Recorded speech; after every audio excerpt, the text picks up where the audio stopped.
তাই তিনি সুখকে অনুরোধ করে বললেন, যা হওয়ার হয়ে গেছে, ভবিষ্যতের চর্চা করো না রে বাবা, তাতে আমি আজিজ অত্যন্ত লজ্জিত বোধ মনে করব। মিশর আজিজ বললেন, বাবা এসো, এ নিয়ে আর কোনো তুমি চিন্তা ভাবনা করিও না, এই কথাগুলো মনের মধ্যে আর কখনো জায়গা দিও না, তাহলে আমি অনেক লজ্জিত বোধ মনে করব নিজেকে নিজের কাছে। আর স্ত্রী লোকটিকে বললেন, ইউসুফের কাছে অথবা আল্লাহর কাছে নিয়ে অপরাধের জন্য ক্ষমা চাও, নিশ্চয় নিশ্চিত রূপে অপরাধ তোমার হয়েছিল। وقال نسوة في المدينة امرأة العزيز تراود فتاها عن نفسه قد شغى فهاجب حبا إنا لنراها في ضلال مبين। সেই শহরের মহিলারা বলতে লাগলো, আজিজের স্ত্রী নিজ গোলামকে আত্মসংযম থেকে পরিচিত করে গোলামের প্রেমে তার অন্তরকে মোহিত করে ফেলছে। আমরা তো তাকে দেখতে পারছি যে তিনি স্পষ্ট ভ্রান্তির মধ্যে রহিয়াছে। এবার সেই জুলাইকার সাথীগণেরা, সঙ্গীগণেরা, মহিলারা বলতে লাগলো, দেখো মিশরি আজিজের স্ত্রী জুলাইখা, তার বাড়ি একজন কামের মানুষ, ছোট্ট একটা শিশু বলে, বা সেই শিশুটির প্রেমে জুলাইখা বলে আত্মহারা হয়ে গেছে। কি একটি কথা তোরা শুনছনি, অর্থাৎ অন্য সাথীগণদের সাথে তারা কথা এইগুলো বলা বলি করতেছে যে মিশরি আজিজের স্ত্রী জুলাইখা বাড়ির কামের লোকের সঙ্গে কুকর্ম করার জন্য চেষ্টা করেছিল, যে তার প্রেমে নাকি তার অন্তরে বলে মোহিত হয়ে গেছে।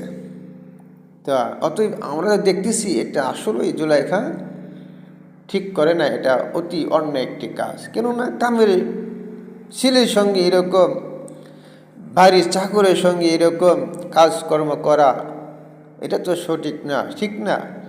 কেন, যেহেতু সে একজন মিশরের বাদশার স্ত্রী, অতএব তার জন্য এটা করা শোভনীয় হয়নি।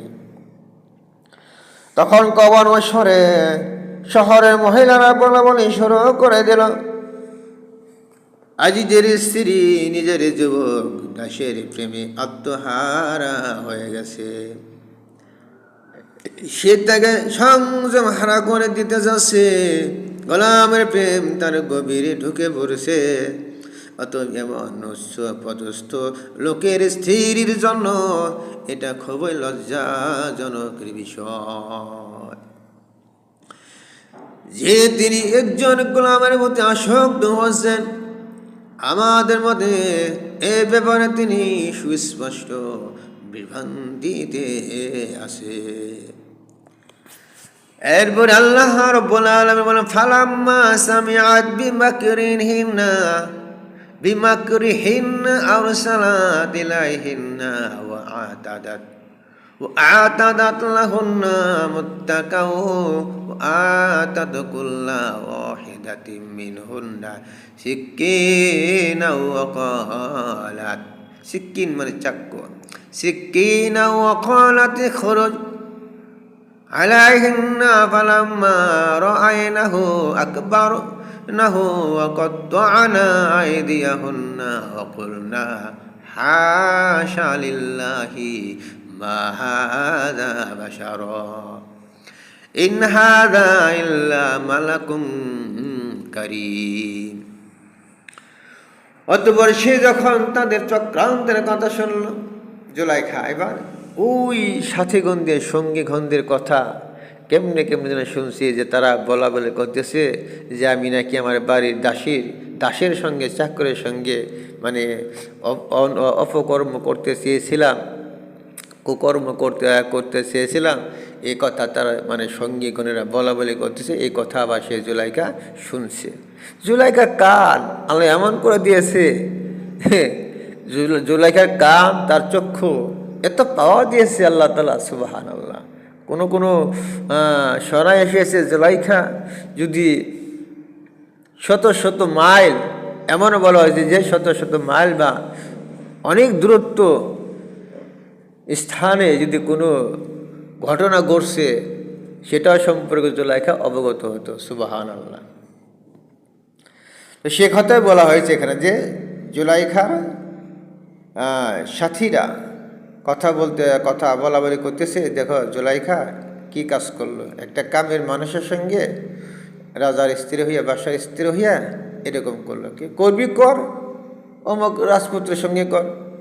তারা বলতেছে যে করবি কর, রাজপুত্রের সঙ্গে কর, তো কামের লোকের সঙ্গে করে লাভ কি। এবারে জুলাইখা বলল, সবর করো, তোমাদের চক্রান্ত করার কথা আমি উচ্চভাবে তোমাদের জবাব দেওয়ার জন্য ব্যবস্থা করতেছি। বলা হয়েছে ইন হাযা ইল্লা মালাকুন কারীম, আবার বলা হয়েছে হাযা বাশার। যখন তারা চক্রান্ত করতে শুরু করলো, তাদেরকে ডেকে পাঠালো এবং তাদের জন্য একটি বৈঠকখানা প্রস্তুত করলো। কে? জুলাইখা। ওই মহিলাদের জন্য যারা চক্রান্ত করতেছিল, অর্থাৎ যারা বলতেছিল যে দেখো মিশরি আজিজের স্ত্রী একটা কামের ছেলের সঙ্গে এই অপকর্ম করতে চেয়েছিল, তো এই সমস্ত মহিলাদের জন্য জুলাইখা একটি বৈঠকখানা প্রস্তুত করলো, মানে একটি মজলিসের ব্যবস্থা করতেছে, তাদেরকে সেখানে হাজির করবে সেই কথা বলতেছি। আর তাদের প্রত্যেকটি হাজির করে তাদের প্রত্যেকের হাতের মধ্যে একটি করে ছুরি দিয়ে দিল এবং বলল, এসব যখন তোমাদের সামনে আসবে, এসব যখন তোমাদের সামনে বের হয়ে আসবে অনন্তর যখন তারা তাকে দেখে ফেলল রে, যখন ইউসুফ আলাইহিস সালাম রুমের মধ্যে থেকে বাহির হয়ে আসলো, ওই জুলাইখার সঙ্গীগণের সামনে দিয়ে যখন ইউসুফ আলাইহিস সালাম যখন যাইতে লাগলো, হাঁটাহাঁটি করতে লাগলো রে, তারা সকলেই তার দিকে এক নজরে তাকাইয়া রইল এবং তার উপর অভিভূত হয়ে পড়ল। কে? ওই সঙ্গীগণেরা।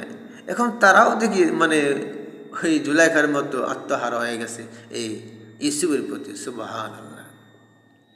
এখন সেই কথা বলতে তারা তাকে দেখে তার উপর অভিভূত হয়ে পড়ল এবং নিজেদের হাত কাটে ফেলল। তারা ইউসুফ আলাইহিস সালামের দিকে তাকানোর বিনিময়ে তারা নিজেরাই মানে চাকু দিয়ে নিজেদের হাত কাটতে মানে কেটে ফেলছে, এদিকে তাদের খেয়াল নাই। সুবহানাল্লাহ। আর বলতে লাগলো আল্লাহর নীলা, বলতেছে এটি আল্লাহর নীলা, এত কোনো মানুষ নয় রে, এত কোনো মহিমান্বিত ফেরেশতা। তারা বলতেছে এটা মানুষ নয়, এত সুন্দর মানুষ হতে পারে না। সুবহানাল্লাহ। আল্লাহ তাআলা বলেন ফি আই সূরাতিম মা শাআ রাক্কাবাক, ফি আই সূরাতিম মা শাআ রাক্কাবাক, আমি তোমাদেরকে এমন সৌন্দর্য করে সৃষ্টি করলাম, এই সৌন্দর্য আমি আল্লাহ তাআলা নিজেই পছন্দ করেছি।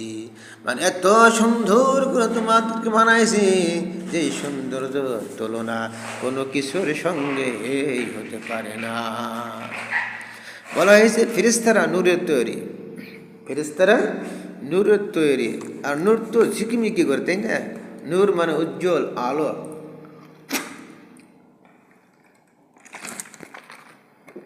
নূর মানে আলো, আলোক উজ্জ্বলময়। যেমন ঘরের মধ্যে এখন তো কারেন্ট আছে সব দেশে, কারেন্টের বা যখন লাইট সুইচ দেওয়া হয় তখন কিন্তু ঘর আলোকিত হয়ে যায়, তাই না? তো ওই রকম কিন্তু বলা হয়েছে নূর মানে আলোক উজ্জ্বলময়। আর এই আলোর সঙ্গে আর নূরের আলো এক নয়, নূরের আলোর মধ্য থেকে আল্লাহর কারিশমা মানে আল্লাহর কুদরতে এক প্রকারে মানে উজ্জ্বলের উপরই উজ্জ্বল মানে ঝিকিমিকি একটি দৃশ্য আসতে থাকে। সুবহানাল্লাহ।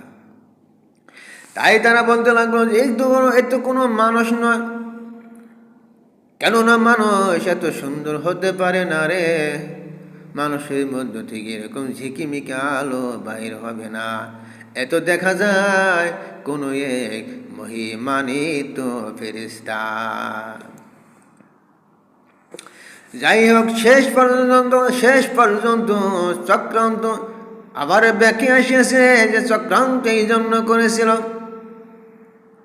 বলা হয়েছে যে ওরা চক্রান্তকারীদের মতো চুপি চুপি এইসব কথা বলছিল, আর জুলাইখাকে দোষারোপ করে পক্ষান্তরে নিজেদের সতীত্ব সাধুতা প্রকাশ করার উদ্দেশ্য এই যে ছিল।